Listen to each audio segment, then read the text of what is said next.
For those of you who don't know me, which is I think the majority here, my name is Erwin Wouters. I'm a senior agricultural economist from Belgium. I work at the Flanders Research Institute of Agriculture, Fisheries and Food. I am a support consortium member, but today my main role is just to keep track of time, to announce speakers, and hopefully to arrange the discussion session at the end in a more or less orderly manner. There are still people coming in, but I think for the sake of time, I will give the floor to Johan Bremmer. Johan Bremmer works at Wageningen Research, and he is the project coordinator of support, and he will provide a brief introduction to the support project, which might be a reminder for some of you if you have already been in contact with us, or it might be new to some other people of you.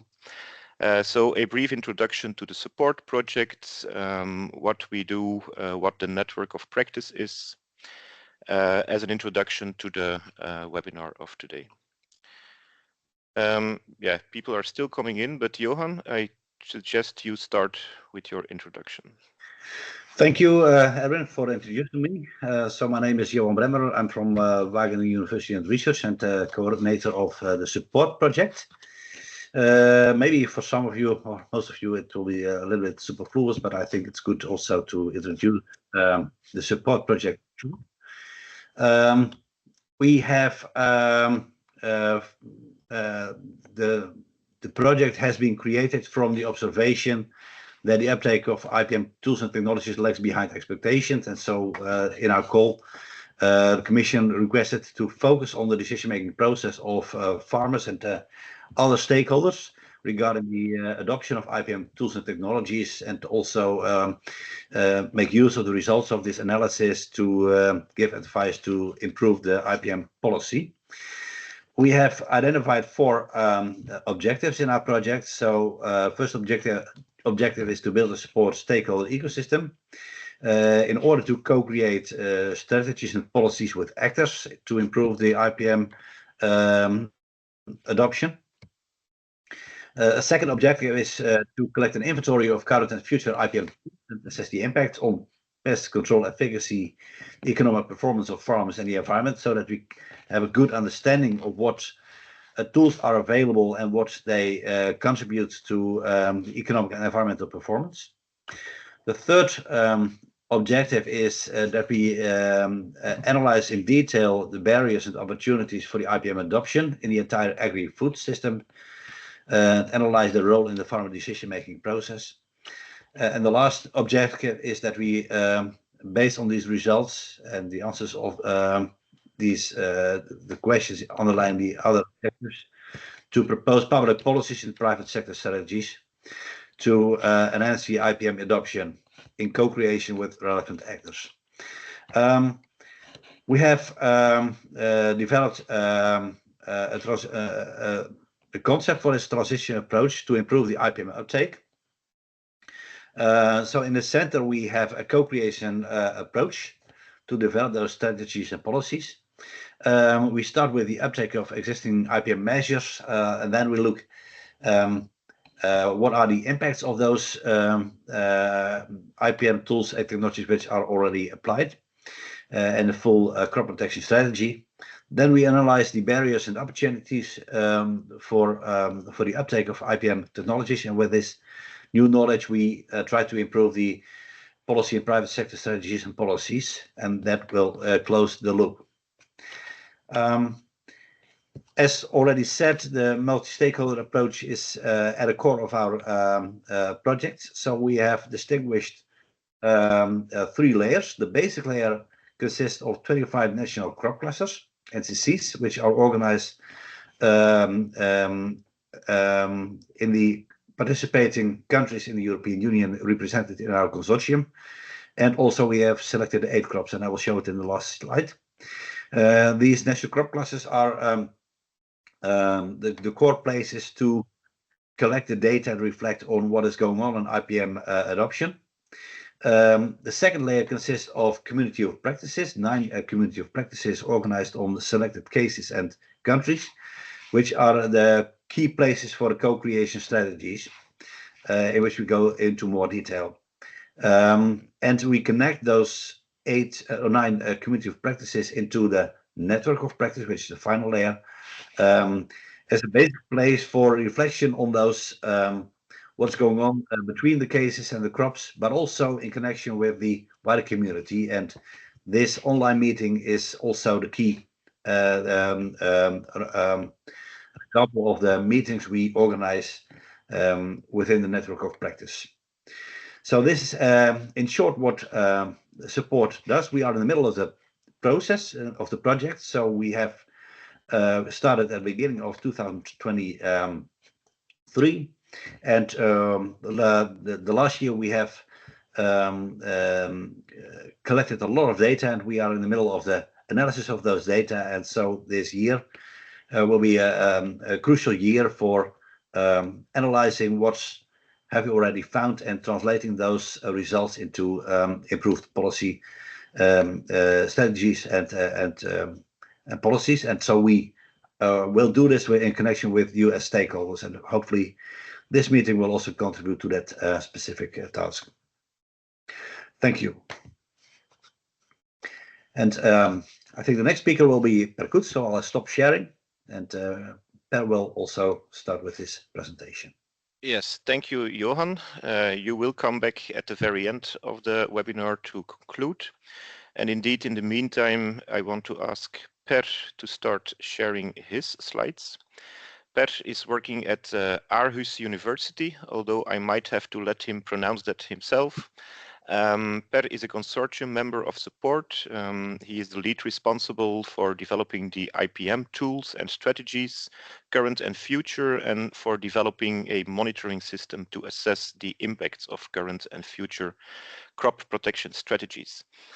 Per is also very knowledgeable on pesticide policies across the EU, and this will be the topic of his talk today, pesticide use and IPM policies.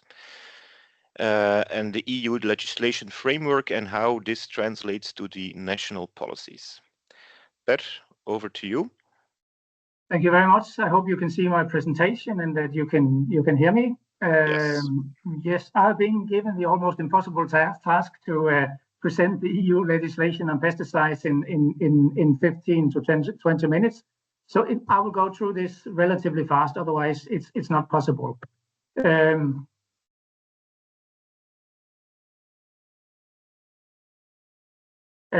This is the way that the EU presented their pesticide legislation back in 2009, when it was adapted as 4 pieces in a jigsaw, consisting of 4 different pieces of legislation. Now, for the sake of saving time and so on, I'll only be talking about 2 of these jigsaw pieces, and this is also the 2 most important jigsaw pieces. That's the Regulation 1107, which is regulating the marketing of pesticides in the EU and basically setting up the requirements which are needed for a pesticide to be authorized in the EU.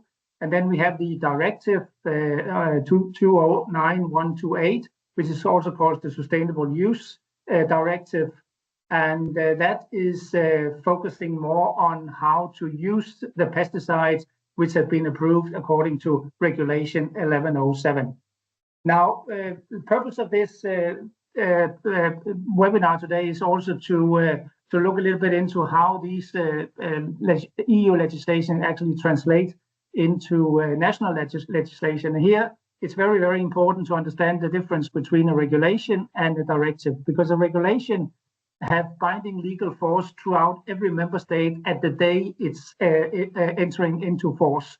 And that means there's really very little room for any kind of interpretation. The EU law becomes national law, and that means that every countries have to basically follow exactly the same rules. And I think when it comes to authorization of pesticides, that is good, because that means that it doesn't matter which member state is evaluating a pesticide, active ingredient in a pesticide, they will hopefully come up to more or less the same conclusions, because everybody is following what is called the uniform principles. With a directive, it's very different. So the Directive for Sustainable Use of Pesticides is actually setting some objectives, some goals that need to be reached. but then there is really a degree of freedom for each member state to decide how they will reach these goals. And that, of course, means that for a directive, it may be necessary to monitor the implementation in different EU countries. And this is actually also what the EU has been doing with the directive on sustainable use of pesticides. Now, just a few words about regulation. I'm not going to get into very much detail. I mean, the regulation deals both with the active ingredients and the safeness and the synergist, I mean, the component of a pesticide, but it also deals with the approval of the commercial products, the pesticides, which are used by the farmers. When it comes to the active ingredients, they are divided into 4 groups. That we have the low-risk active ingredients, we have the regular approved active substances, we have the substances which are classified as candidate for substitution, and then we have the ones which are not being approved because they're not fulfilling the standards that we have in the EU. Low-risk active substances is mainly microbiological products, and being a low-risk active substance means that the data requirements are less and that you can get an approval for a longer time. The approved active substances is the majority of the compounds. The candidates for substitution are also fulfilling the requirements for approval, but on certain points, especially dealing with the health issues, they might not be performing as well as the approved active substances. And therefore, they're classified as candidates for substitution. And basically, it means that the countries can withdraw the approval of these compounds if other alternatives becomes available to the farmers. So they're only there as long as they are needed. The regulation of active substances is done by one member state on behalf of the rest of the EU. When it comes to the approval of the commercial products, it's quite different because there the EU has been divided into 3 zones. And here one of the member states will do the evaluation on behalf of the whole zone. And this picture just shows the 3 zones. We have a northern zone, a central zone, and a southern zone. And they are called climatic zones, but as you can imagine, climatic conditions are very different within the zones. So it is more administrative zones that we do have here. But again, this zonal system was put in place to speed up the authorization of pesticides in the EU. I will not talk very much about regulation. I want just to mention 3 articles, which I think is maybe just important to know of. There is this Article 28, which is actually a list of products which does not need to be approved. And this is mainly the products that we call basic substances. A basic substance is something which have a major use for another purpose, but can also be used as a plant protection product. The classical example of a basic substance is baking powder, which of course is not developed as a plant protection product, but which can actually have an effect on certain fungal diseases and therefore is widely used in organic agriculture, but not in conventional agriculture because many of these basic substances are not very effective. Then we have this Article 51, which gives a possibility of extending an approval to minor uses, and that in most cases is minor crops. This is actually a very, very important article because agrochemical companies have generally very little interest in authorizing products for small markets. And therefore, this Article 51 is actually ensuring that pesticides are available for many of these minor uses. I mean, without Article 51, there would not be many pesticides authorized for all the minor crops. And then the Article 53, the last one I'll just mention here, is the one dealing with emergency situations. And I'm just mentioning that here because there's a lot of focus on that. This is an article that has been widely used in many member states, but this is also an article that the EU Commission would like to see member states use less. But basically what you can do is you can give a 120-day authorization to a product which is not authorized to control a very specific danger, which could not be controlled in any other means. Now, very often when we talk about the EU regulation, we say that, okay, this is a very, very strict regulation, and sometimes it ends up at a discussion. People would say it's not strict. Other people find it a very strict regulation. I just want to show you these figures where an American guy in 2019 published a publication where he compared the list of active ingredients which were authorized in the US and in the EU. And his conclusion was that there was actually 72 active ingredients which were authorized for outdoor use in the United States, which was banned or in the process of being banned in the EU. And these active substances was not just minor products, they were actually very important products in the US, and they constituted for more than 25% of the use of agricultural pesticides in the US. And I think these figures shows that what we have in the EU is generally a very strict regulation compared to most other countries in the world.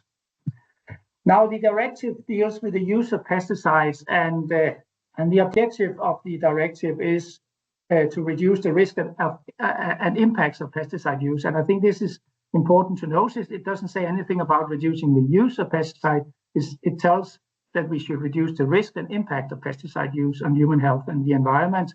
And one of the ways that we should do that is by promoting integrated pest management and by substituting chemical pesticides with other techniques like non-chemical alternatives.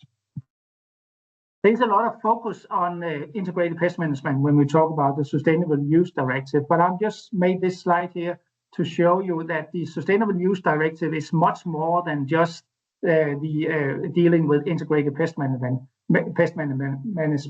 There's a lot of articles here which actually deals with things which are extremely important when it comes to safe use of pesticides. Like, for example, the first Article 5, which deals with training of not only farmers, but also retailers and advisors. Very important when it comes to safe use of pesticides, that those who apply the pesticides are well trained. It also deals with, for example, inspection of spray equipment. I mean, you can cause a lot of damage with spray equipment which is not well maintained. So these things are also a very important part of the Sustainable Use Directive. It's not just about integrated pest management. Now, because this is not a regulation, then every member state has to basically document how they are implementing this directive in the country.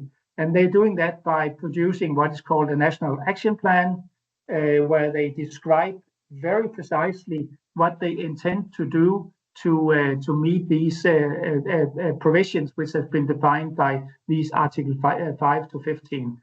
They're also supposed to set quantitative targets for reducing pesticide impacts, and then also to promote the uptake of IPM to create an environment so that farmers can actually use IPM. And these national action plans, they are revised every 5 years, and the link here, you can find all the national action plans. So if you have a specific interest in looking into what has been done in other member states, you can find the national action plans using this link here. As I mentioned, when you have a directive, normally it's necessary to monitor the implementation because, again, it's not directly part of the national legislation. And there's been a number of reports in the EU, and I'm just showing the front page of 3 of these reports which have been produced over the last years. And actually, all these reports more or less come to the same conclusion, that this implementation of the Sustainable Use Directive has been relatively poor. It varies, of course, between member states, but overall it's been very relatively poor.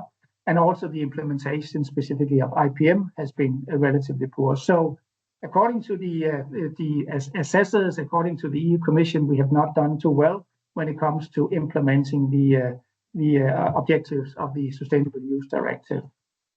Now, I mentioned that the directive focuses on risk and impact of pesticides, and therefore, of course, it's also important to have an indicator by which you can measure how is the development in risk of pesticides. And this is actually also part of the directive that Article 15 specifically states that harmonized risk indicators should be developed in the EU that can be used to monitor the development in risk of pesticide use in the EU. And it took a long time, but then the EU Commission came up with 2 indicators called the Harmonized Risk Indicator 1 and 2. Here I'm only going to focus on 1. And I think overall I have to say it's a very, very simple indicator, because what has actually been done is that the starting point has been these 4 groups of active substances. These 4 groups have been allocated a weighing factor quite arbitrarily factor of 1, 8, 16, and 64. And then when the harmonized risk indicator is being calculated, you basically just look at the total use of pesticides of each compound, and then you calculate it by the relevant weighing factors. And then you add up all the pesticides. In that way, you end up with a number which tells you something about the potential risk of pesticide use in different member states. This harmonized risk indicator has really been criticized for actually not reflecting the risk of pesticide use, and I'm probably among the critics here, which also find that the harmonized risk indicator is really not a very strong tool to monitor the risk of pesticides. And actually, when we look on the development right now, what it is actually reflecting now is more the situation or the effect of the regulation 1107, because if a product active ingredients changes status from one group to another group, that can have quite a significant effect on the harmonized risk indicator. And it's actually not really very much reflecting any changes in farmers' use of pesticides. I mean, the implementation of the Sustainable Use Directive. I also have to say that one of the reasons why we have this simple harmonized risk indicator is that the lack of data on pesticide use in the EU is very poor in many countries, and that might be corrected in the future because there's a new regulation coming up now on statistics on agricultural inputs, and with that statistics, it should be possible to develop a more sophisticated indicator in the future. And some member states have already developed national indicators, which could be form a kind of a starting point also for developing a more sophisticated harmonized risk indicator in the future. Now, the directive and the Sustainable Use Directive and the regulation is still in force and will still be in force in the future. But on top of that, we have had a couple of new legislations in the EU. We have the European Green Deal, which have consist of 8 policy areas. And the one policy area which is of interest to us is the farm to fork strategy, which have actually set quantitative targets for pesticide reduction. And the target which has been set in the farm to fork strategy is 50%. So, I mean, the farm to fork strategy is actually doing now in the national action plans, as you remember, the intention was that each member state was supposed to set quantitative targets. Now the farm to fork strategy sets targets for the whole of EU. And here it's also important to notice that here we does not only talk about the risk, but also talk about the use of pesticides. And the goal here is to have a 50% reduction of pesticide use, but also have a 50% reduction of what is termed the hazardous pesticide, which is really the candidates for substitution, which is now called hazardous pesticides. And the intention of the EU Commission was to replace the directive of sustainable use of pesticides with a regulation. And based on my explanation so far, you can understand that a regulation would be a much stronger tool to implement EU policies on how to use pesticides. But without going into much detail, I just want to say that, as many of you also know, that this proposal was rejected by the European Parliament and actually afterwards withdrawn by the European Commission. So what we have still is the regulation and the Sustainable Use Directive. And what we'll have to see in the future is how the EU Commission is going then to push to make sure that the Sustainable Use Directive will be implemented in the member states in the future, so that member states can actually fulfill the goals in the farm to fork strategy.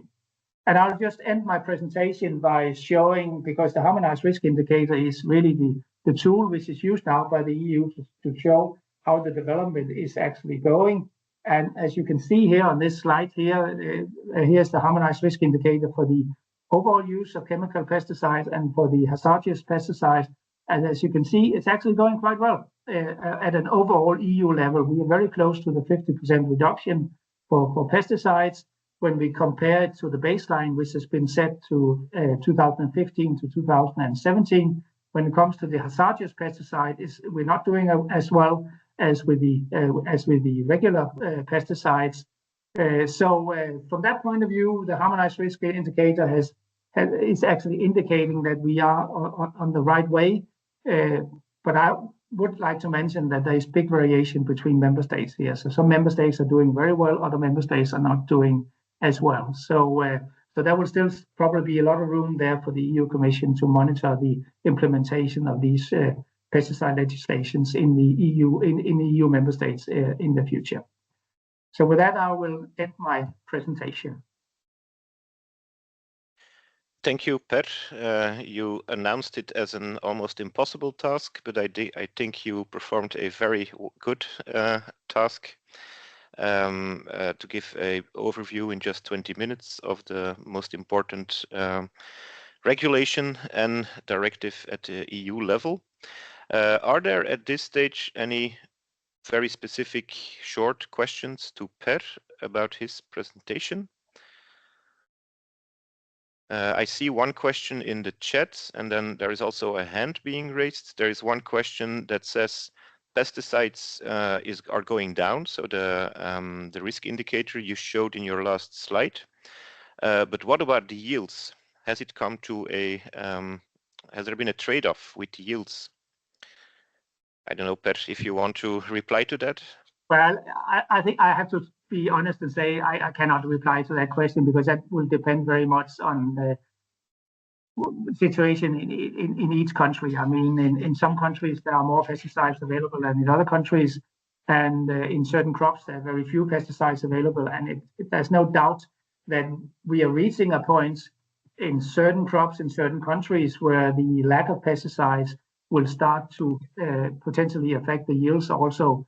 But that would be very specific for specific crops and regions. And it's not a general trend that we have reached a point in the EU where we no longer can control effectively the most important pests and in our crops. But there will be situations where we are close to the situation. Mm-hmm. Thank you.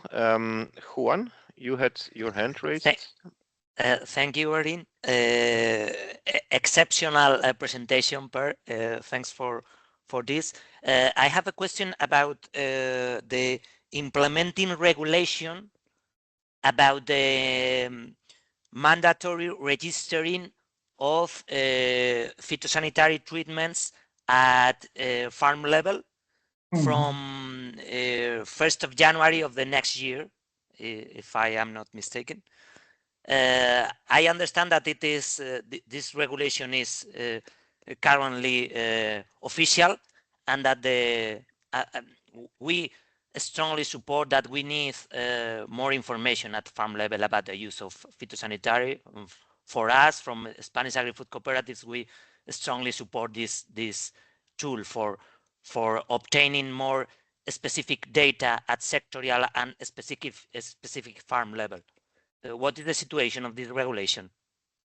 Well, I can only confirm what you're saying. My impression is also, I don't know if it will be enforced by 1st of January next year or the year after. I'm a little bit unsure on that, but it's coming. And I know in my own country, I mean, in Denmark, we actually do have quite detailed registrations on pesticide use. But even in our country, we will have to change that to make it even more detailed, to live up to the standards of the new regulation on statistics. And I completely agree that more detailed information about pesticide use at farm level is absolutely necessary to make any sensible actions to reduce risk and so on. It's really data that we have been missing in many countries. All right, thank you. If there are other questions now or during the next talks, as I said in the beginning, you can also type them in the chat. If they are directed to one of the speakers in particular, it would be nice if you also indicate that. Otherwise, you can just type to all and then type in your question. Now I'm going to ask Daniel to start sharing his slides. Daniel Traon is working at Arcadia International. He is also a support consortium member. In support, he is, or he and his team are responsible for the communication and dissemination, and also responsible for deriving policy recommendations under the form of policy papers, policy briefs, based on all the other activities we do in support. So he is also very well placed to talk about policies. Previous presentation, Per has said that the Sustainable Use Directive is about much more than IPM. Nonetheless, now we are going to dig into the IPM issues and how IPM is integrated into the pesticide package. So Daniel, over to you. Thank you. Good morning, everybody. You see my screen? Yes, we see it. It is not yet in presentation mode, but we already see it. Okay, I have a small problem, so I continue like that. I prefer not to change it. Yes, as you said, I mean, we hear quite often about IPM policies, but it's clear to mention as a starting point that there is not a specific legal text related to IPM obligation provisions, and these are really integrated in the SUD, and I'm going to give a bit insight about this to explain how it has been integrated in the SUD and why. The first thing is to remind that in terms of IPM, I mean, it's not a recent term. I mean, it's not a term that was created with the drafting of the SUD back to the 20th. But it's a very old concept that was already developed, mentioned, and the first time we find it in literature was back to 1959, here when there was a working group on the integrated plant protection in fruit orchards was developed by the IOBC networks. Then when we look at a little bit, I mean, the process that led to the implementation of IPM provision in the SUD, we have to consider that the first time the sustainable use of pesticide was discussed, was presented, and we can find the basis in Article 2 and Article 7 of a decision from 2002, which was laying down the 6th Community Environmental Action Program, knowing that, I mean, this SUD is an initiative coming from the environmental policy, and then, I mean, it moved to DG Santé, but at the beginning, the SUD was created and was drafted by DG Environment. Daniel, can I just briefly interrupt? If you're already talking about the second or third slides, we don't see it changing. So if you do it like this, I think you just have to click the right slide in the left column, and then I would suppose that yes. So if you click the right slide on the left, then it will come in the middle. Yeah, but I didn't see the same screen. I don't know why. Okay, great. So you see it now. Great. So the term sustainable, which is used, sustainable use, which is very well known these days because there has been a lot of work, was really introduced about 20 years ago, a bit more than 20 years ago, in this decision that I was just mentioning there. And again, I mean, the initiative was coming from the environmental side, environmental policy, and not the food safety one. As Per said, but I would like to re-insist on that, is that at that time when we were talking about sustainable use of pesticide, the term was being defined with two objectives, the two main objectives of the SUD, which was first reducing the risk and impact of pesticide use. And here I insist also that, I mean, what is really important is to recall that the SUD is about reducing the risk and the impact altogether, and not reducing the pesticide use, which is reducing the volumes. And at this, and this was the jump that was done when presenting the SUR by the Commission. But at this stage, I mean, that the objective is still to reduce the risk and impact altogether. And then the second objective is really the promotion of the IPM and alternative approach or techniques of non-chemical pesticide. I mean, the term non-chemical alternative is not related only to products, but also to solutions or other techniques. So then this objective related to the promotion of IPM in the SUD, so the second objective, is really enforced via several articles. So let's go through these ones. So first one is Article 3, paragraph 6 under Article 3 of the SUD, which is defining the IPM. So this is IPM is related to the use of all available plant protection methods. Here you see again that it relates to all available plant protection methods, not only products, and also with the objective to keep the use of plant protection products as minimum as possible. There is quite often the confusion that under IPM, if you apply IPM, you cannot use PPPs. This is not true. I mean, under the concept of IPM, you still, the farmer still have the possibility, the opportunity to use PPPs, but after checking all other available solutions that may exist and that may help to reduce the pressure of pests. Then you have the Article 3, the paragraph 8 of the same article, Article 3, which define non-chemical methods by saying, okay, instead of non-chemical methods, you should use biological pest control methods. But this Article 3.8 does not define what biological pest control method means. When you read, but you can have a segmentation between what are the chemical ones and what are the non-chemical ones by reading a little bit the regulation 283 2013, which is defining the data needs, data requirement needs, and then you can see that in fact when you dig in legislation, you see that non-chemical methods are microbials. All the other ones listed in the pesticide database, I mean, are chemical ones.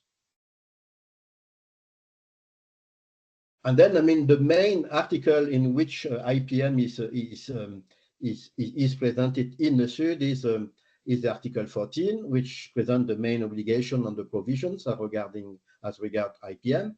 First, that there is 4 key points. The first point is that member states shall promote low pesticide input pest management, so related to IPM plus organic farming, giving priority to non-chemical methods. The second key provision there is that also member states shall establish or support the establishment of necessary conditions for the implementation of IPM. So make available to farmers tools for pest monitoring and decision making, and then also make sure that there is advisory services available to farmers. The third key point is highlighting that IPM is mandatory. This is a key provision. IPM is mandatory for all professional users, of course, farmers, but all other users, professional users of PPPs. And this is mandatory already for more than 10 years. So this obligation applies since 1st of January 2014. And then the last element there, which is also something not indirectly linked to IPM, is a development of what we call the crop-specific guidelines for IPM. Here, I mean, there is no obligation for the member state to draft crop-specific guidelines, but there is an obligation for member states to promote the development, the drafting of crop-specific guidelines by advisors, economic actors, technical institutes, but this is on a voluntary basis only. And this is key because some of you know that in the SUR there was a proposal from DG Santé, from the Commission, to move from voluntary drafting of crop-specific guidelines to crop-specific rules, meaning the drafting of these guidelines mandatory, and then moving from guidelines to rules.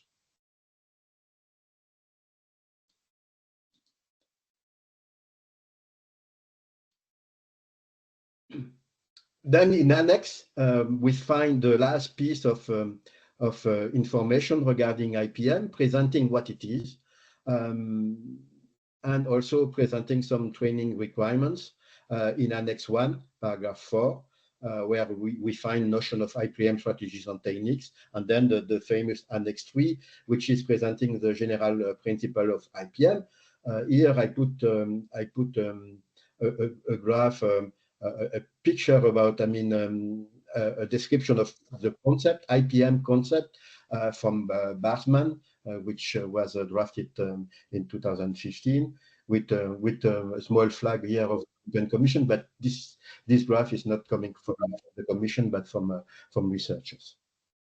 And this graph is really presenting the 8 principles of integrated pest management, as they are well known. Just to conclude my presentation, and maybe to repeat what Per already said, where do we stand? I mean, in terms of IPM implementation, in terms of fulfilling this obligation of for farmers of using using IPM. So, I mean, this is what I am presenting here is a status that based on one analysis we did 2 or 3 years ago. Maybe some things have changed since, but that was the status at this stage, and I have the impression that not very much has changed since that date. First thing is that IPM really rely on general principle, on the concept, and of course it's very difficult to monitor a concept. So how to assess if IPM is enforced, if farmers are really using IPM, this is a rather critical issue, and it's very complicated of doing so. Several reports, I mean, have said that IPM uptake, into brackets, I mean, is rather low at farm level, and all reports, external reports, also Commission reports, concluded the same in terms of the low uptake of IPM by farmers. When it relates also to monitoring, I mean, the IPM uptake, I mean, there is no official monitoring tool to assess IPM uptake in the EU. This is a responsibility of member states to draft such tool. There is maybe one exception, which is the Vegaplan certification in Belgium, which has been implemented a couple of years ago, knowing that Vegaplan is larger than just IPM, and there is other food safety monitoring aspect being integrated in that Vegaplan, which help extending that certification plan to IPM. But we see, by the way, we see that in several other tools, member states have not drafted a monitoring plan, but they have drafted some kind of tools to help farmers to perform a self-assessment in terms of IPM. So, for example, you go to Denmark, then you see that there is some guidelines which are provided to the farmers, and then they can check by themselves, do a self-assessment, and then they can see if they have well implemented IPM or not based on the concepts. So this is what I wanted to show to you and to talk to you about IPM provision in the pesticide package this morning. So thank you. Thank you, Daniel. Perhaps can you mute yourself again? Yes. There are a few minutes time for someone who has a question specifically about this presentation, about how IPM is implemented in the pesticide package. So again, either raise your hands or type in your question in the chat if you have any, or keep it for the discussion part of the because since we have a few minutes, I might actually ask a question to you, Daniel. As a preparation to this webinar, we did a survey among people like you. So perhaps many of you actually filled in this survey, probing to what kind of policy-related questions are still remaining or are actually very prevalent among stakeholders and decision makers in the national member states. And one of this related to what you just said in your last slide, that there is no official monitoring tool at EU level to monitor IPM adoption across the EU.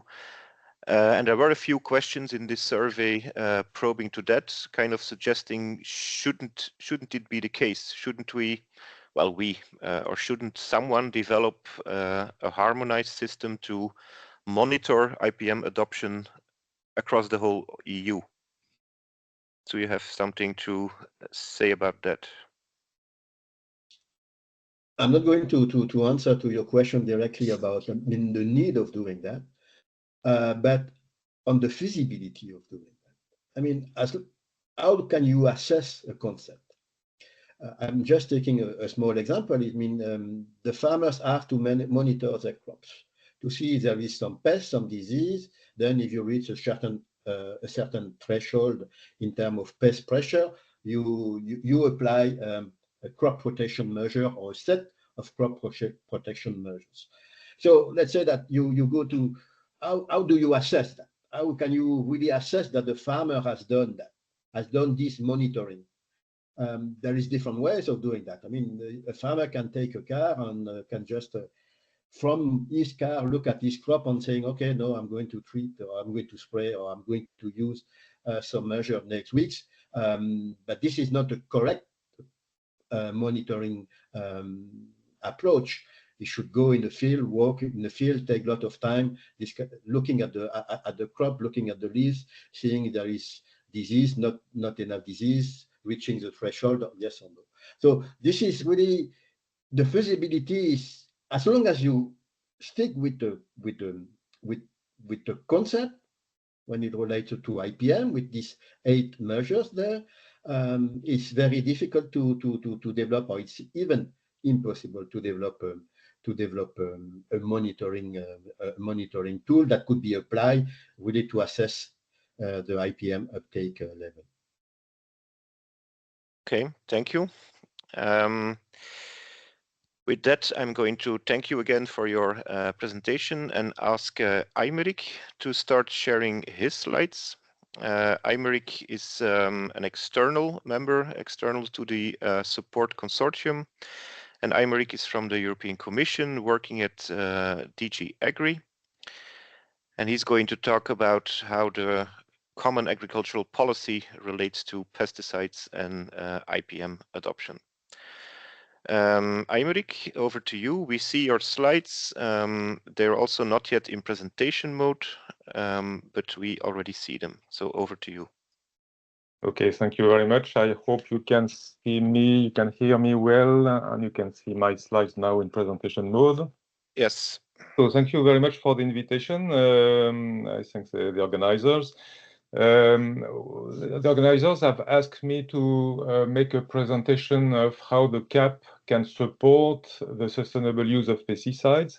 So we have seen that the legislation on the use of pesticides, including the authorization process, the sustainable aspect of it, etc., are dealt by a specific legislation. In parallel, or I would say in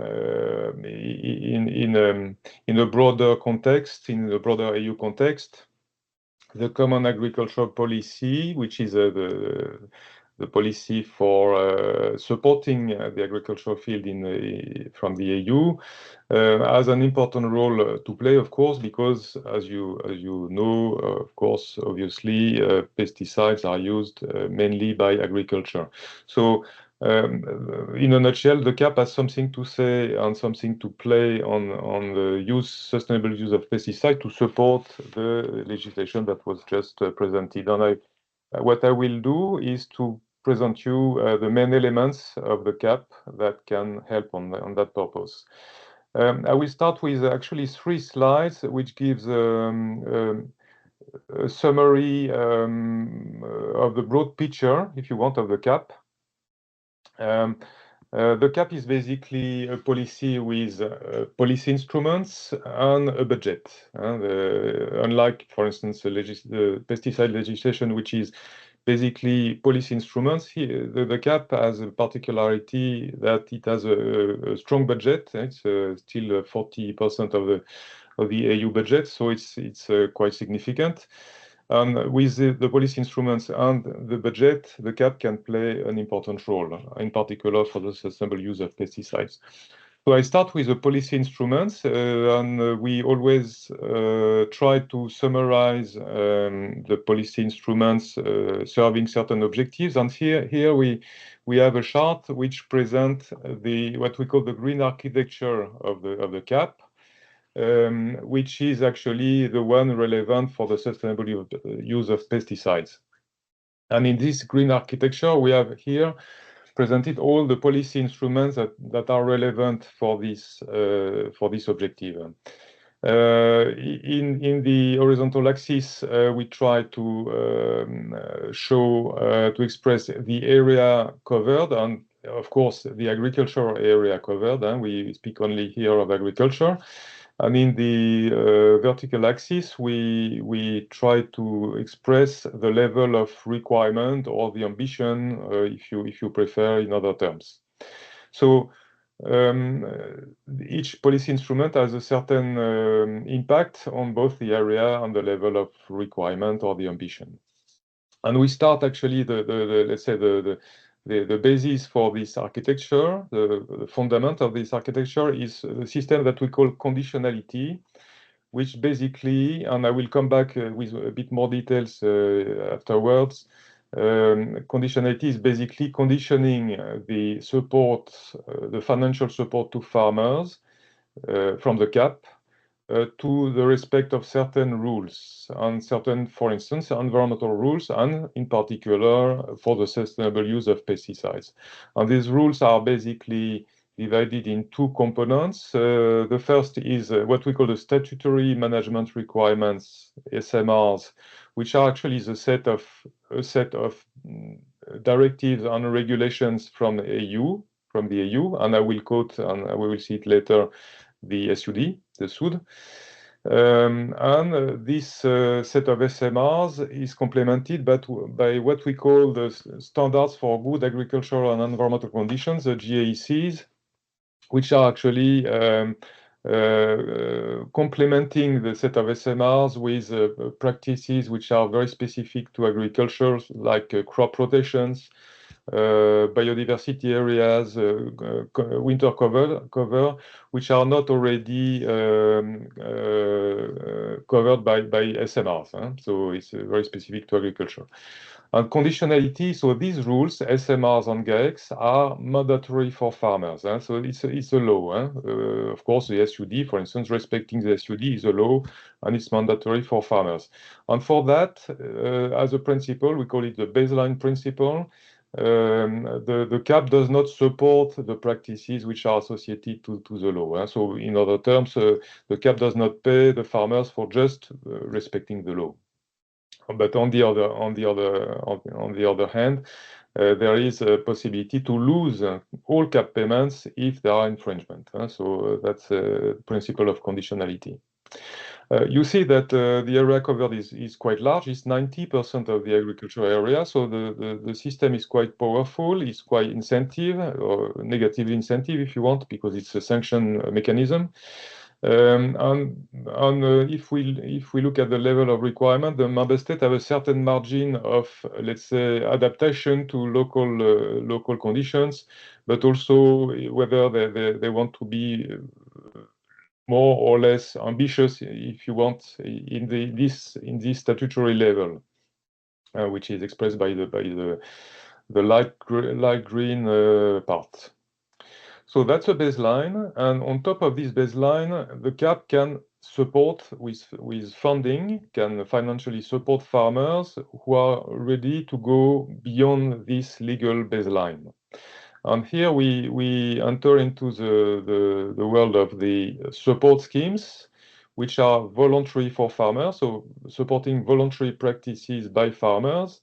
And this can be done in two ways. The first, let's say, instrument is what we call the eco schemes, and the second instrument is called the management commitment. So that was known before as the agro-environmental practices. So the name has changed, but the concept remains the same. And the main difference is that the eco-schemes are financed by Pillar 1 and the management commitments are financed by Pillar 2. And the main difference between the pillar is actually the annual for Pillar 1 or multi-annual for Pillar 2 budget management. So it's basically target to annual measures for eco-schemes or to multi-annual measures, commitments in management commitments. And you can see that for defining these measures, these national eco-schemes or national management commitments, member states have quite a large leeway, both in terms of area covered. For instance, an eco-scheme can target only a certain sector, for instance, only beet or arable crops or orchards. Or more widely the whole agricultural area, so it's in the hands of member states. And also in terms of level of requirements, so the ambition of the measures, it can be, let's say, set as a minimum or maybe a bit more ambitious. So that's the basics, and on top of this or around these instruments, we have a number of policy instruments under the CAPs which are very relevant to the sustainable use of pesticides, and in particular to IPM. The CAP can support investments, for instance, for early warning systems, for supporting for forecasting tools, for precision farming, precision spraying, for instance. So the CAP can finance, can help farmers to invest in these equipments. The CAP can also finance risk management measures. So basically, for instance, by supporting the use of mutual funds or insurance schemes. That's a possibility, which is quite also relevant for IPM, because IPM means a higher risk of losing part or the totality of the yield. So this can be a way to compensate farmers or to make them taking more risks, if you want, if the risks are covered by insurance schemes. Of course, the CAP can finance organic farming, can support farmers which undertake, which convert or which maintain organic farming, which is very also useful for the purpose. And in certain sectors, like the fruit and vegetable or the wine or also arable crops, which receive less of the payments which are in green, there is also the possibility to finance collective approaches. So, for instance, professional organizations in the fruit and vegetable sector can be supported for improving the use of IPM by their members. So that's a possibility. It's a more collective approach of the idea. And last but not least, the CAP can finance also all the knowledge chain, if you want, that we call the AKIS, Agricultural Knowledge and Information Systems, which actually makes a link between innovation through research, knowledge transfer, cooperation between networks, and of course, ultimately, before the farmer, the farm advisory services, which are very important, as you know, for the uptake of IPM. So that's for the policy instruments. Now, very quickly, I will not go into the details, but just to show a bit the budget and how it is organized. So I said we have two pillars, so-called two pillars in the CAP. So the first pillar is actually the annual management, and it's linked to a specific fund, the AGF. And the second pillar, it's multi-annual management, and it's linked to the EAFRD fund. So two different funds which have a different budgetary management. But I just wanted to show you this slide. because of the big masses, if you want. You see that direct payments, the first pillar is clearly the big chunk of the EU budget, of the CAP budget.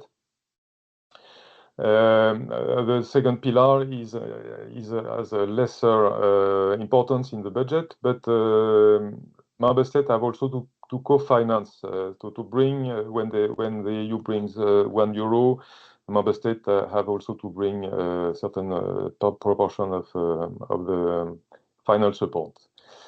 And I finish on my broad presentation with how the CAP actually is implemented between the EU level and the national level on the farmers level. So the CAP is implemented through CAP strategic plans that member states must draw to describe how for instance, this green architecture, how they use all these policy instruments acting in combination to serve the purpose of, for instance, the sustainable use of pesticides. These strategic plans must make reference and take into account the CAP objectives, but also take into account and make reference the other policies, like, for instance, the SUD. Member states must demonstrate in these plans how the CAP can support the objectives of the SUD, the objectives and the functioning of the SUD. Under these CAP strategic plans, member states must set targets and milestones to demonstrate their path toward the objectives. Indicators are developed, context, impact, result, and output by the member states. All that to monitor how the CAP, the national implementation of the CAP can serve the CAP objective, including this sustainable use of pesticide objective. These plans are approved and all their subsequent amendments are approved by the Commission. And member states regularly report on the implementation of their plans. And in case of significant deviation, the Commission may take action. So I do not go into the details of the possible actions, but if you are interested, we can develop that later. So now I will go a bit more quickly into the details of each policy instrument, but not to be too long. I will just highlight the main aspect. You will have the presentation, so you will have more details in the presentation later. But to come back on each policy instruments, if we start again with conditionality, this is a link between the CAP and other policies, and it applies to 90, well, we say more or less 90% of farmers on the agricultural area, and this includes now the Directive on Sustainable Use of Pesticides, the SUD. It included traditionally the pesticides regulation, so the proper use of pesticide is already part of the conditionality for already a long time. The SUD provisions which are included in conditionality are the certification of equipment, certification of users, restriction in protected areas, and handling, storage, and disposal of remnants. And you will tell me what about the IPM principles in that context. Actually, they are also included in conditionality. So when a member state decides, for instance, that a crop rotation is compulsory under the IPM implementation of the SUD in a particular context, then member state must make a link with CAP payments through either the GAEC standards or GAC standards. For instance, we have a standard on crop rotation. Then there must be a link, or through an SMR, for instance, when we speak of proper use of the pesticides. We can come back on that if you are more interested in more details. The eco schemes, it's a quite powerful instrument. You have seen the budgetary mass of direct payments. Eco schemes is 25% of this budget, so it's quite important. Member states must spend 25% of the direct payment budget on these eco schemes, so it's a big chunk of money. It finances, again, practices going beyond the baseline of voluntary practices by farmers. The level of support is to be decided by by member states. So the level of support is a payment per hectare, which is to be decided by the member state as a remuneration of the public good provided. So let's say just to assess what is the public good provided, or a compensation of cost incurred or income forgone. So a more detailed calculation. So some examples: diversified crops on the rotation. For instance, if we have a crop rotation, we can impose certain crops, establishment of non-productive areas, conservation agriculture, and also eco schemes which are directly targeted to IPM. Maintenance of organic farming is also very relevant. Maintenance is a good example because it's an annual commitment, if you want, while the conversion is a multi-annual, and we will see that the conversion to organic farming is more financed by rural development, by the management requirements. So under the rural development, so the second pillar, we have typically multi-annual commitments for practices, again, going beyond the baseline. And the environmental and climate measures are also given a particular status because a minimum of 35% of the fund must be spent on these measures, on this type of measures, in environment and climate as a whole, and not necessarily for pesticide, of course. So some examples, I mentioned conversion to organic farming because conversion is a multi-annual commitment, but we can pay also for the use of IPM beyond the obligations of the SUD, which are possibly set in the SUD, but we can also pay for training, advice, etc. Sectorial interventions, I mentioned the fruit and vegetable sector, the wine, olive oil, hops can have this objective of environmental in general objective, but possibly IPM because it's very important in these sectors. And at least 15% of the funding must be spent in the fruit and vegetable sector, for instance, for environment and climate. And I will finish with, let's say, maybe one of the most important policy instruments relevant for IPM and sustainable use of pesticides, which is, of course, the knowledge in general, knowledge, research, and innovation, what we call the AKIS, the Agricultural Knowledge and Information System. So it's essential for this objective. We have here certain policy instruments. Horizontal Europe, which is not as such part of the CAP, but which is very much linked to the CAP when it comes to agricultural research. 9 billion euros are devoted to food, environment, agriculture, and bioeconomy in the Horizon Europe program, current program. I said that I mentioned the CAP strategic plans. Member states must also describe how they address the objective, cross-cutting objective of knowledge and innovation.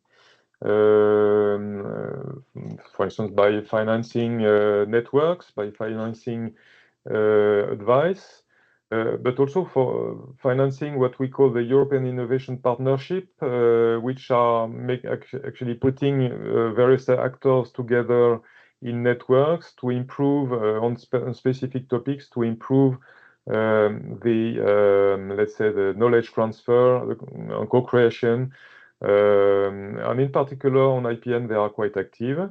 And I will finish with an instrument which is dear to my heart, which is the Farm Advisory Services, the FAS, whereby the member state must offer, it's an obligation for them, must offer advice to all farmers on a listed on a list of topics, and in particular on the sustainable use of pesticide. So this is an obligation, whatever the form of the advice, but farmers have, let's say, the right to ask advice, whatever it is behind, to their national authorities on, for instance, the sustainable use of pesticides. One challenge, and we briefly addressed that before, is how to, I mean, what kind of information could be available to farmers on the issue, probably we'll discuss that later, is how to translate the general principle of IPM, which are set in the SUD, into farming practices, so things which are practical for farmers or for advisors. One attempt, and this is my last slide. One attempt to do that was actually made under the lead of the Commission, and Daniel Trao participated to very much to this work in a previous work. Is the collection of what we would call guidelines, IPM guidelines in general, in a database which is made accessible to everybody, which is public. And so the Commission has developed and currently hosts a database. That's our colleagues from the Joint Research Center in Sevilla, which is called the IPM Toolbox database, which is publicly available on the internet, and targeting not only farmers. We say IPM Toolbox for farmers, but actually probably more the advisors, because it needs technical support. I mean, before a farmer can really use these guidelines, there must be a kind of technical support or coaching around these guidelines. But this database is also targeted to researchers or any other stakeholders, can be journalists, NGOs, etc., interested by the topic. And this database actually currently includes 3 types of guidelines or practices. So the first is what the member states, national authorities have developed in implementation of the SUD in the name of IPM crop or sector-specific guidelines. Daniel mentioned that in his presentation. Another set of guidelines are best practices which were collected in various scientific, technical, professional institutes and research projects. And a third set of guidelines are the one developed by the IOBC, the International Organization for Biological and Integrated Control. They have quite interesting guidelines. So the challenge now is to let's say update these best practices, these guidelines, and we strongly encourage all research projects to feed into this database, to make them available in a structured way. We had already some prior talks with the responsible of the support project to broaden the links with the IPM toolbox ultimately. And of course, there can be, for instance, in the IPM best practices developed by institutes.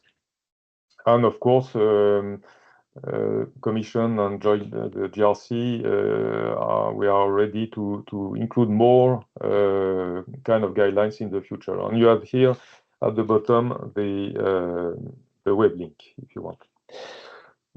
Thank you very much. I will finish here. Sorry, maybe I was a bit long. I hope it was not too long, and of course ready to answer any question if there is. Thank you. Thank you, Aymeric.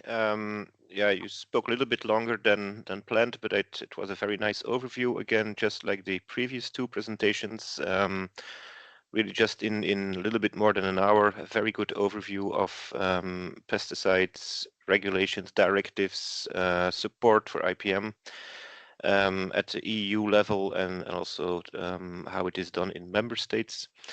Now I want to ask Erato to start sharing her slides. Because in support, we also have our performing policy analysis. Johan indicated that in the beginning in his brief overview of the project. We are halfway, so it's really preliminary results we have so far. But Erato has the honor to present the preliminary results from the policy analysis in support. So Erato, I hope you are here actually and start sharing your slides. All right, thank you. Erato is working at the Agricultural University of Athens, one of our consortium partners who are leading the policy analysis work package. Erato actually joined the consortium only a little bit more than a month ago, I think, replacing a former colleague.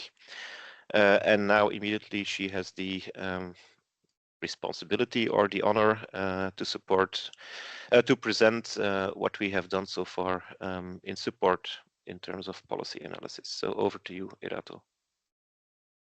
Thank you very much, Erwin. So with this presentation, we're trying to answer why is IPM adoption falling behind, what are the barriers to effective IPM implementation, and what policy improvements are needed to enhance IPM adoption. So, can you see my screen, right? Yeah. The policy framework for IPM is built on 3 key pillars. The first one is the Sustainable Use Directive, introduced in Erato, 2009 to promote. Have you changed a slide already? Yeah, it changed. I am on the second one. Then at least on my screen, it's not following. Oh, really? Can you see the policy framework for IPM? Yeah, now I can. Yeah, sorry, maybe it was actually just me. Perfect. Perfect. I am on this slide. Yeah, the second one is the CAP strategic plans that offers financial incentives and eco-schemes to support IPM adoption, encourages member states to integrate sustainable farming practices into their policies, and includes farm advisory systems to assist farmers in transitioning to IPM. The third key pillar is the European Green Deal. The Farm to Fork strategy sets ambitious 2030 goals with IPM at its core for sure. And IPM contributes to climate neutrality objectives and reducing agricultural's environmental footprint. The sustainable use of plant protection products has faced key developments reflecting both progress and challenges in IPM policy adoption. For example, in November 2023, the European Parliament rejected the SUR proposal, which aimed to introduce stricter, legally binding rules for crop-specific IPM adoption and pesticide reduction targets. Further negotiations are needed to address controversial points. Then, in October 2023, the ENVI Committee approved a compromise version of the SUR proposal, raising the hazardous pesticide reduction target to 65% by 2030, while maintaining binding IPM provisions. Financial support remains crucial, with CAP eco-schemes providing incentives for eco-friendly farming, along with additional funding to facilitate the transition to IPM. For sure, all these developments highlight ongoing discussions to ensure effective, feasible, and well-supported IPM adoption across the whole Europe. So, why is IPM adoption still slow? The research begins with these critical questions. What policy strategies and legislative frameworks influence integrated pest management IPM at regional, national, and European levels? And what are the specific gaps and needs for each region, cropping system, and agri-food supply chain? To address this, a methodological approach of desktop research was adopted. A comprehensive review of key policies and strategic documents was conducted at the Europe and national levels, including Sustainable Use of Pesticide Directive, Farm to Fork Strategy, European Green Deal, National Action Plans, Common Agricultural Policy, as your proposal pesticide reduction targets, European Biodiversity Strategy, and coming Montreal Global Biodiversity Framework. The data from these documents were coded and categorized by key parameters, enabling the identification of trends, gaps, and requirements specific to regions, cropping systems, and supply chains. This approach aims to provide a thorough evaluation of the impact of policies on IPM implementation while highlighting areas for policy development and improvement. 34 structured interviews were conducted with policymakers from all these countries. The patterns within the interview data were identified, analyzed, and categorized into themes such as policy implementation, agricultural practices, and IPM-related topics like the Sustainable Use Directive and CAP. Themes were compared across documents to highlight similarities and, of course, also the differences. The synthesized findings informed policy recommendations. Let's see all the information together.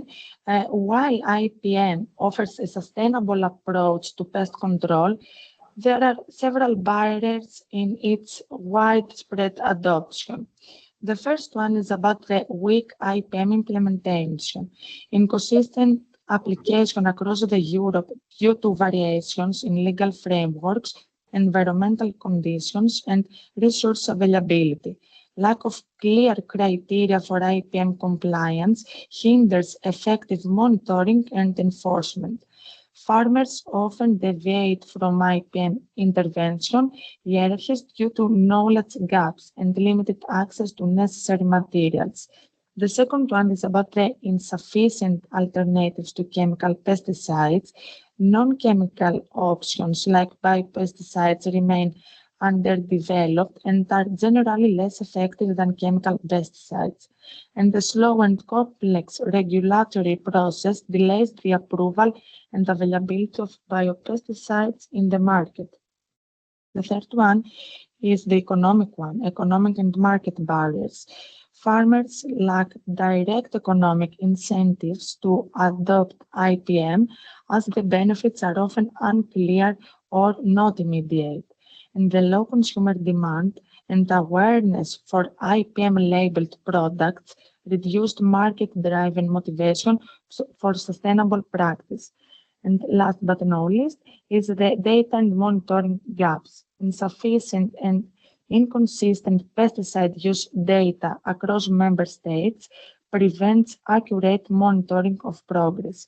The absence of systematic data collection makes it challenging to evaluate IPM's impact on reducing pesticide use. To enhance the effectiveness of IPM and overcome the existing barriers, several policy and regulatory strategies are needed. First of all, strengthening the national action plans. These plans should translate broad IPM principles into clear, enforceable rules to ensure constant application across member states. Then, improving the data collection, the SAIO regulation will require electronic pesticide use records across all European countries by 2026 that will be enhance the data reliability and availability for better monitoring for all. Then expanding financial incentives, capped ecosystems and agri-environmental measures should be extended to encourage IPM adoption. Additional CAP funding could support farmers transitioning to low pesticide farming.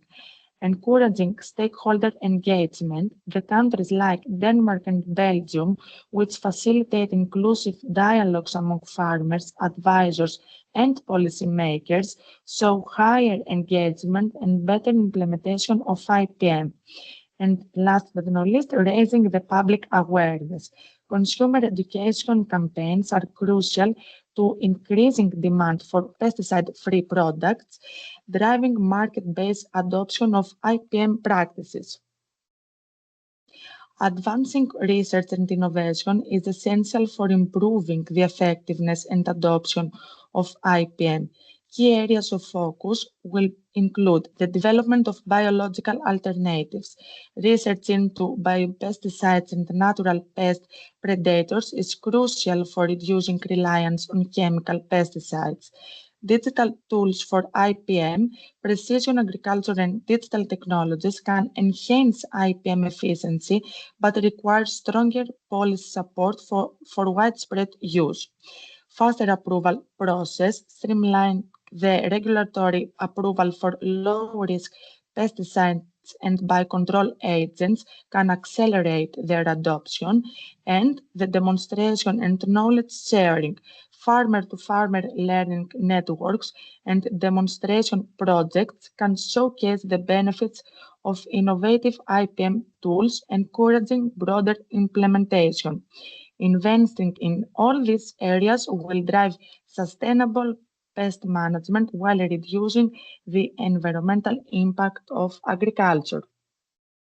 The recommendation for enhancing IPM adoption is to promote research into low-risk and biological control methods and simplify their approval, expand the use of precision farming and digital technologies to optimize pesticide use and improve farm sustainability.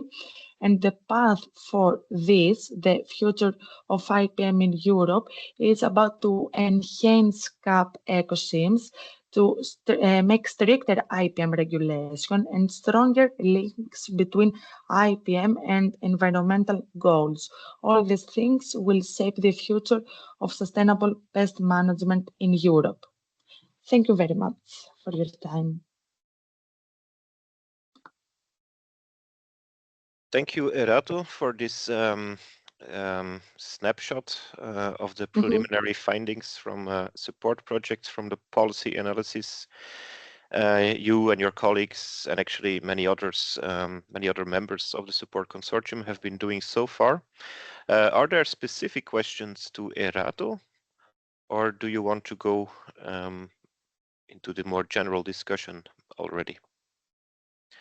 So again, raise your hands if you want to ask a question, or type things into the chat. Either way is fine. I will try to see if I can see the hands. There for the moment, no questions. So everyone has been doing a very clear presentation. I see the first question from Natasa Kanavu of Kanavu. I probably pronounced that in the wrong way, but please, you can ask your question or provide your remark. Yeah. Hello, everybody. It's Natasha Kanavu, Hervin. I'm a policy advisor. I have been working for the European Parliament since 2019. I have 3 remarks and questions at the same time. First of all, I would like to thank all the presenters. All the presentations were great and to the point. And the project will be very useful, I mean, the project results. Mr. Kutz, I hope I pronounce it properly. You had a question from Mr. Sagarnia from Spain about the new regulation that following this new regulation from Article 16 of Regulation 1107, that the farmers should give annual data on the use of pesticides in electronic format. Right now, yes, the regulation exists, we have it. The farmers should do so from 1st of January 2026. But right now at the Council, there is, let's say, some member states, like 15 member states, they ask to prolong this deadline and make it 2027. I would like here to say that this regulation is a prerequisite for the SIO regulation. As the professor said, we rely on the SIO regulations in order to have the statistics, the data that we need to produce new, more effective and efficient indicators about the use of pesticides. So if we miss year 2026, we will not be able to get annual statistics in year 2028. That this is what SIO aims to have in the end. So I would like to ask you all if you see a challenge here. My second question goes to Daniel. Daniel, your presentation was excellent. Thank you very much. You replied to Erwin's questions that how can we assess a concept like IPM?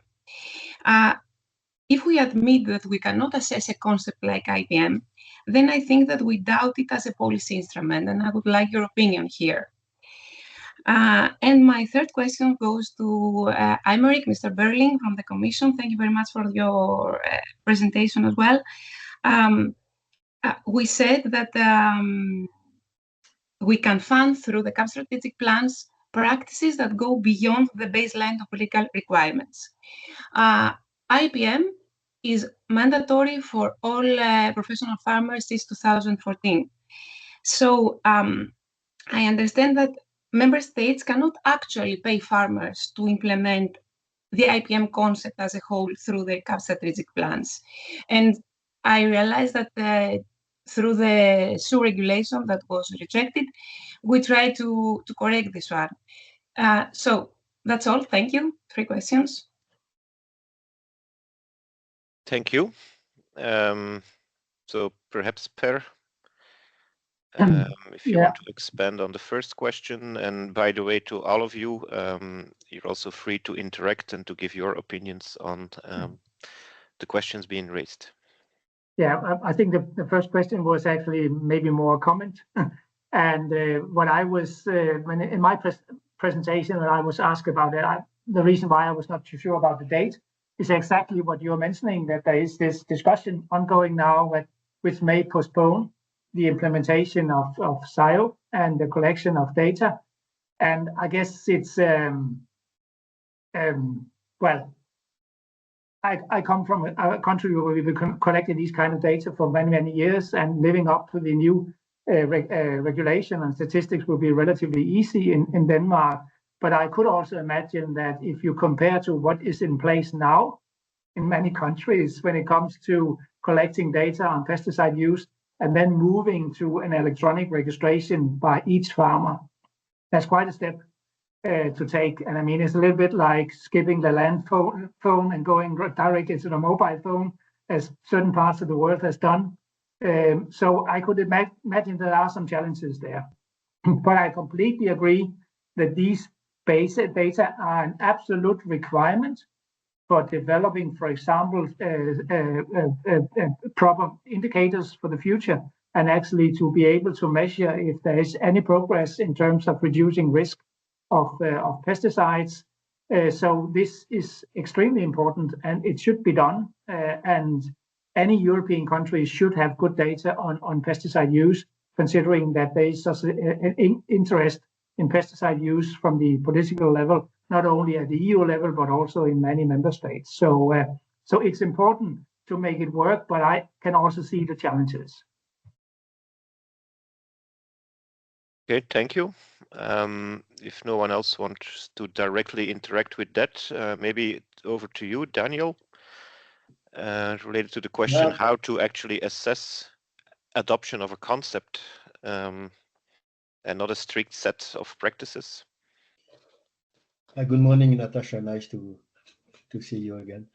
Just to complete what was said here in terms of pesticide use data, I mean, we have been discussing about the SIO regulation, which is obliging member states to establish an electronic database, but we also have to remind that then the DG Santé added Commission implementing regulation which is a regulation 2023/564, which is following Article 67 of 1107 regarding record keeping, and this should apply from early next year, because I mean in the CIO it's not said which kind of information should be reported, and there was a need to harmonize a little bit this data collection to make it sure that the database was going to be consistent, especially when compiling all this information at the EU level.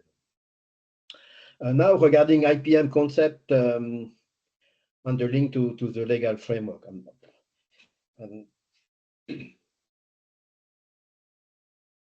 IPM is mandatory. I mean, now, I mean, it's not clear how to assess if farmers are complying with this obligation. My simple view is that IPM should remain a driver in that policy. And this is my personal view. I mean, how can you, I mean, even in terms of harmonizing or giving more information to farmers via the crop-specific guidelines, for example, the proposal from the Commission to move from guideline to rules, that was a way also to give more information to the actors, to the advisors, to the farmers, and also a way then later on to control what was going on at farm level. But even these rules, I mean, there is now one research project ongoing, which is called AgroWise, that is tackling this issue. And the question of rules also is that how can we, under Emmerich, you were saying that, how can we move from concept to advice at farm level, which, and there is a large gap that has to be fulfilled there. And honestly, I mean, as I said, I mean, for me, the best approach would be to keep the IPM as an obligation, yes, but as a driver to lead to the objective of the policies. And maybe a last remark regarding IPM. We talk about IPM here in the context of sustainable use, so reduction of pesticide use, because that was a way to move forwards. I mean, but I also have the impression that at policy level there is too much emphasis put on IPM, which is good. Huh? We need to put a lot of emphasis on IPM uptake, but we should not forget all other tools that could really help to achieve this objective. And I have the impression that too much focus is being put on IPM and not on other tools that could really help here. For example, such as technical equipment. Yes, there is a regulation on that, but it's fully managed into brackets, and I guess that there could be a lot of improvement that could be made there. And then, I mean, there should be maybe a bit more support for this type of activities and tools. Sorry, I was a bit too long, maybe. It's fine, Daniel.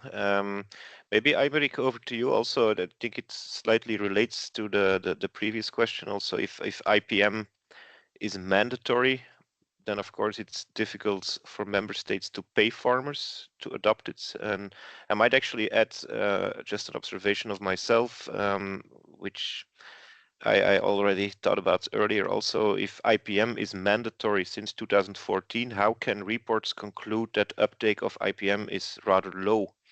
So that again shows that it's probably a difficult concept to assess the uptake and to check compliance with the mandatory requirement. But I'll let you reply to the questions. Yes, thank you. I will reply from the perspective of the cap, but actually this is the cap is absolutely the right policy to try to make something implementable of this concept, because the cap, again, there is this strong principle that we do not pay the farmers to respect only the law. So it's called the baseline principle. So everything which is compulsory by law cannot be supported. From this principle, I would like to make two comments. The first is that this is a strong principle, of course, to support the, let's say, let's say, the credibility of the cap, but there are a number of derogations from this principle. Derogations are we think, needed. And you will remember that in the SURE proposal, we proposed to finance through the cap during a transition period, I think it was 5 years, all obligations stemming from the SURE to help farmers to adapt to these new rules. So it's a let's say what we would call a transition payment to allow farmers to meet the standards, the new standards stemming from this regulation, possibly stemming from this regulation. So, first element, derogations are possible. So they exist also in the cap for the Water Framework Directive, for the Nature Directive. So we have a number of derogations when it is needed. The second element is, apart from this derogation, so we have this baseline principle, and we need under the cap to know what is compulsory by law and what is not. So what will be voluntary for farmers going beyond the law, because again, in the first case, we apply conditionality, we apply the baseline principle, we don't pay for that. Apart from the derogations, and in the second, for the second practices, voluntary practice going beyond the law, we can pay through eco schemes, management commitments, etc. So we need to know. Now, when we speak of IPM in particular, if you read well the regulation, what is compulsory for farmers is the use of the general principles of IPM. And I think the terms are quite important here. General principles are compulsory for farmers, but what does that mean for a farmer to follow general principles? So there is a missing link, if you want, which is translating the general principles of IPM, which are by, as the name suggests, general and let's say general concepts, into farming practices which are implementable at farm level and which are adapted for local situations, etc. So this is really the missing link, if you want, and I think the SURE proposal was an attempt to address this issue by saying member states, on the basis of general principles, should develop crop-specific rules, then compulsory for farmers, and possibly also crop-specific guidelines, which are recommendations going beyond the legal baseline, which are the rules. And that would have been very useful for the CAP, because then we would have a clear distinction between what the CAP can support on a normal basis, if you want, without prejudice of the derogations, and the voluntary practices, which would be the guidelines. But at least we would have a common element, so the guidelines are known by farmers. The rules and guidelines would have been known by farmers, and farmers would have known what they have to do by law and what they could do and could be supported by the CAP going beyond. So this strategy or this approach was very much in line with the CAP objectives. If I can take an example, and I will finish with that. For instance, we have a particular, it's an easy example that I very frequently use, maybe a bit too short and summarized, but in a specific case, you might, a national authority might see the case for imposing a certain minimum crop rotation to combat a certain pest. If I take Diabotica in maize, for instance, it makes sense that in an area which is particularly infested, there is a minimum crop rotation of let's say every 5 years. All farmers in this area cultivate another crop than maize to break the cycle of Diabotica. So that could be a candidate for the rules.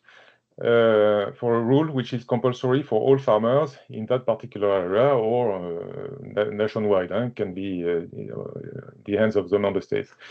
But for farmers who want to be more proactive, we could set a guideline saying, but 3 years would be better than 5 years, and then we can support with cap money the difference between the 3 years and the 5 years. And so you see the difference between the rules and the guidelines, between what is compulsory, what is not, and all that implement the IPM general principle. I think it's in this case it's number 1, which would ensure that the farmers are indeed complying with their legal obligations. I see that Vincent Van Bol is among us, so I would just wanted to quote that for me, good guidelines, good approach was developed in Belgium, and maybe I don't know if Vincent you want to elaborate on that if you are still with us, but I would refer for the Belgium guidelines. I think they are a good illustration of what I just mentioned. I'm sorry again to be too long. So Vincent, do you want to intervene if you're still here? Yes, I still here. Thank you, Emeric. And I see that Barbara has raised his hand. I think it's best place. She knows very well what's going on with this IPM implementation. So I prefer to let Barbara explain it. All right, Barbara. Yes, thank you. I think Aymeric has very well explained what our vision was when also making proposals for the SUD. And we have a system whereby we have level 1 obligations that are achievable for all and come forth out of legal requirements. And then we have level 2 and level 3 requirements for which farmers can choose to have liberty on their farm to implement or not. And I think it's a very useful tool, the way we work, and it promotes a reflection on a farm level and a steady going forward without causing a revolution at farm level, but allowing to evolve as is necessary in agriculture.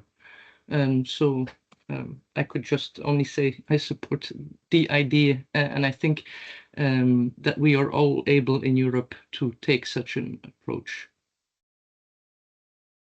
Okay, thank you.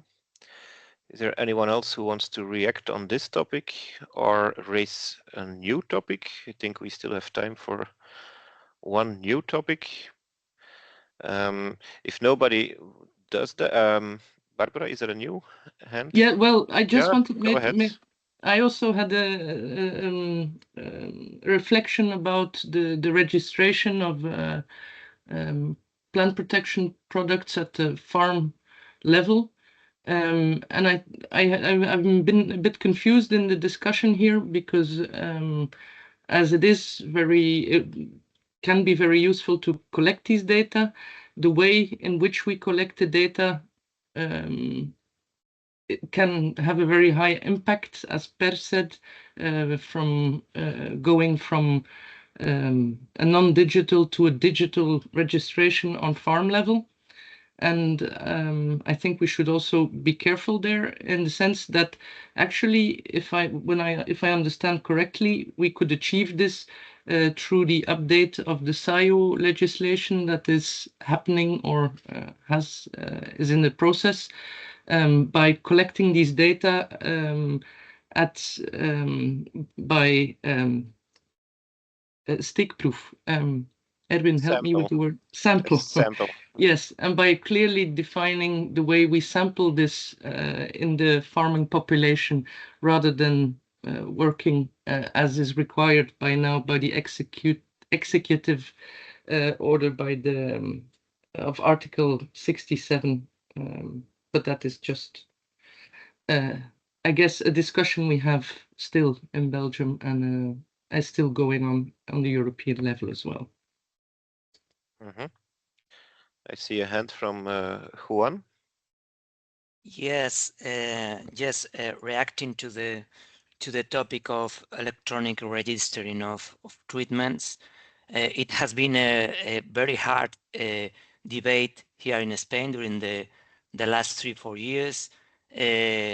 Spanish government tried to put it mandatory regulation a couple of years ago to oblige to every farmers to register the pesticides, treatments, and also fertilizers in a digital way, connected with a repository from national level.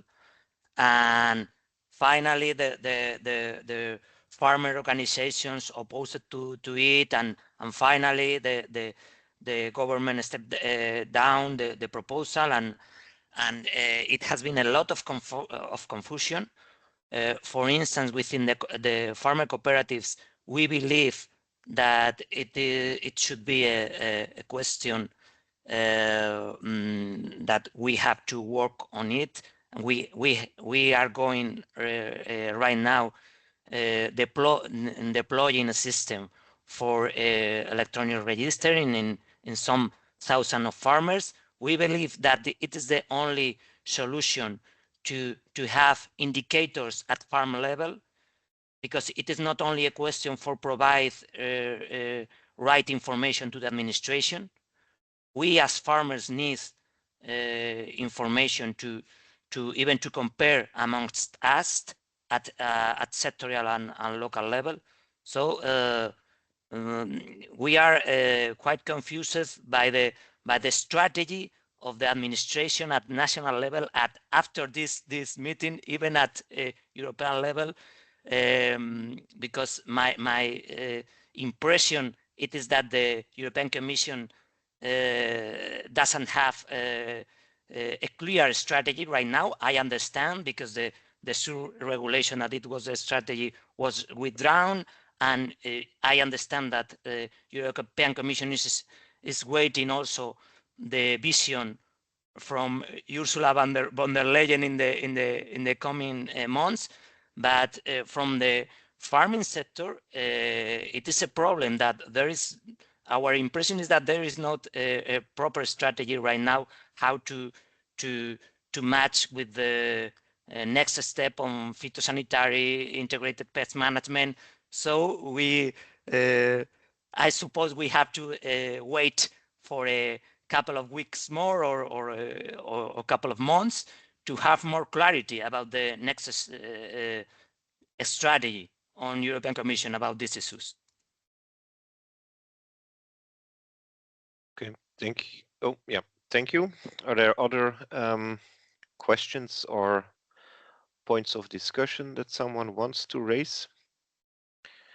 If not, I might take something up from the chat, where also you, Juan, were involved in the discussion. Today in several presentations, there was a lot of talk about training and advisory. There, farmers can receive payments to obtain farm level advice. Member states, on the other hand, also have the obligation to provide advice. And there was a whole discussion on like the independence of the advisor and who that should be, whether it can be any advisor or they should be from public institutes or not. I also think I don't know if these people specifically referred, but I think about 2 years ago, there was also a paper been written and a study been carried out, which got a lot of attention, basically concluding that farmers who are more under the influence of private advisors were using more pesticides than farmers who were more under the influence of public advisors. But I don't know if I think Juan, Peter, Paul wants to bring that to this discussion, the issue of advisors and their independence. Yeah, I'd like to add to that, Erwin. Thank you. You just mentioned that private advisors lead to more pesticides, and I want to state that that is absolutely not the truth. product selling advisors might lead to. And they are from product selling companies. And in the ACIS regulation of the EU, it states very clearly that independency is about having no strings attached, no conflicts of interest. Well, being an advisor of a product selling company is a conflict of interest. So then independence already falls down. Private advisors do not sell products, but they are also in the Netherlands seen as being not in public service, because then they are paid by the government and they're following policies. So they also have strings attached. They also have conflicts of interest. A private advisor sells advice, which is best for the farmer in its specific context of the farm, which is highly individual. Every farm has its own circumstances, has its own issues, and to give integral advice is extremely difficult. So, yeah, I think I agree actually. And in the study I mentioned, I think what they call private advisors are not what you call private advisors, but indeed people that are working for product selling companies and then provide advice at the same time. Yeah, they are from the private sector, but they're not independent. Let's say it like that. It's like that. I'm looking at the time, and since there are no other questions, I think, Johan, if you are already ready for it, I'll give the floor to you to conclude and perhaps announce our future plans if you want. Thank you. If you're still here. Okay. Yeah, thank you, Edwin. Thank you all for these wonderful contributions, both the speakers, the presentations. What I want to highlight, I think it's also good that we have quite a complete overview of from the regulatory side and how these are related, how the different policy instruments at European and member state level fit together and support the uptake of IPM.